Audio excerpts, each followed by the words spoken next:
Wowo kecil untuk bersarang atau bertelur di resiskin ini.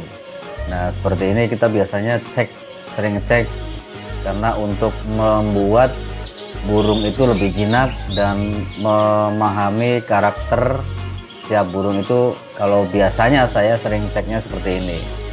Kenapa saya pakai batok, itu bisa diangkat dan dilihat, jadi burung tidak mudah stres juga kalau kita biasakan melihat anakannya atau mengecek telurnya, jadi indukan tidak merasa terganggu. Jadi biasakan teman-teman sekalian untuk mengecek anakan atau indukan pas lagi nelor itu juga sebenarnya tidak masalah kalau itu memang sudah terbiasa. Jadi yang perlu dipersiapkan itu sebenarnya ada kandang, ada minum, ada tempat sarang.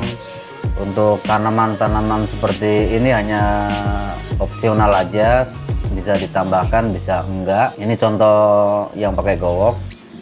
Nah, kemudian misalkan anakan sudah mulai keluar sarang atau sudah mulai menginjak usia 1,5 bulan, biasanya kita pisah.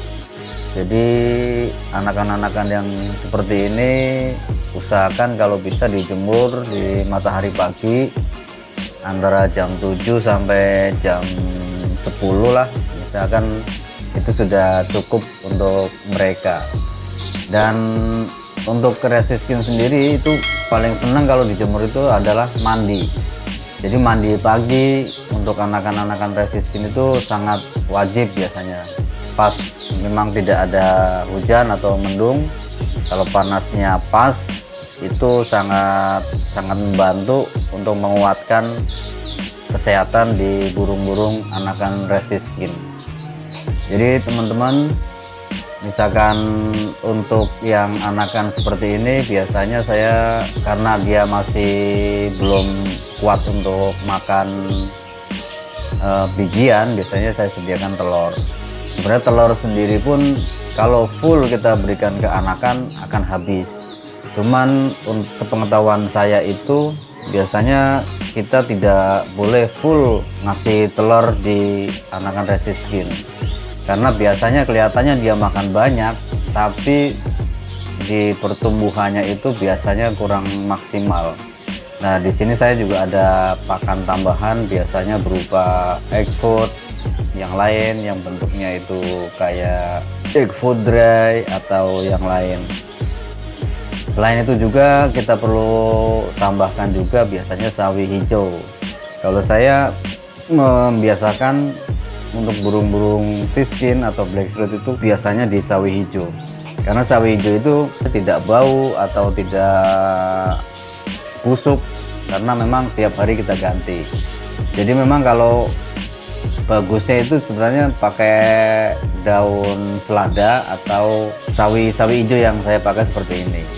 Nah, untuk anakan resiskin itu memang membutuhkan banyak jemur, terutama di pagi hari, karena dengan menjemur itu anakan itu lebih cepat mandiri dan makannya juga rakus. Seperti ini juga, ini sama. Nah, di usia mulai menginjak 3 bulan itu biasanya sudah terdeteksi antara jantan dan betina. Jadi biasanya umur mau 3 bulan itu antara jantan dan betina sudah mulai kelihatan, yaitu ditandai dengan bintik-bintik hitam di sekitar leher. Itu kita udah pastikan 90% adalah jantan.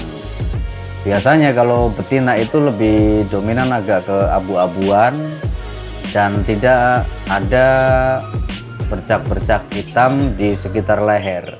Itu untuk membedakan resiskin anakan usia mau 3 bulan itu antara jantan dan betina itu di hitam-hitam di sekitar leher.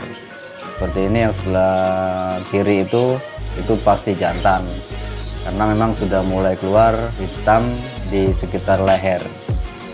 Jadi teman-teman sekalian, untuk sekarang memang resiskin lagi banyak dicari, karena memang impornya juga belum banyak, belum banyak ya, artinya impornya sendiri itu sudah jarang masuk. Dan sebenarnya burung ini di luar negeri, di negara asalnya sudah dilindungi. Jadi sebenarnya terbuka lebar untuk teman-teman yang mau berternak siskin atau red siskin itu lebih menguntungkan untuk sekarang. Jadi kalau mau memulai di breeding itu, kalau ada pilihan lain ya itu red siskin. Karena red siskin sendiri adalah masih banyak yang membutuhkan, masih banyak yang nyari, tapi memang belum sefamiliar blackthroat. Tapi dari segi warna tidak kalah eksotik sebenarnya. Kalau blackthroat kan warnanya standar antara hitam sama coklat, tapi kalau red siskin menangnya itu kalau jantan yang klasik itu seperti ini, dia jantannya lebih merah, betinanya abu-abu seperti ini. Untuk membedakannya itu lebih gampang untuk yang usia dewasa. Kalau betina biasanya dia tidak merah, tapi tetap warnanya abu-abu seperti yang di atas sarang ini. Nanti bisa dicek di Google untuk menentukan siskin jantan dan betina itu seperti apa. Nah itu bentuknya seperti ini. Jadi teman-teman sekalian, itu penjelasan singkat mengenai red siskin yang bisa saya gambarkan secara singkat. Kalau ada yang perlu di komen, silakan di komen di komentar. Billahi taufik wal hidayah. Wassalamualaikum warahmatullahi wabarakatuh.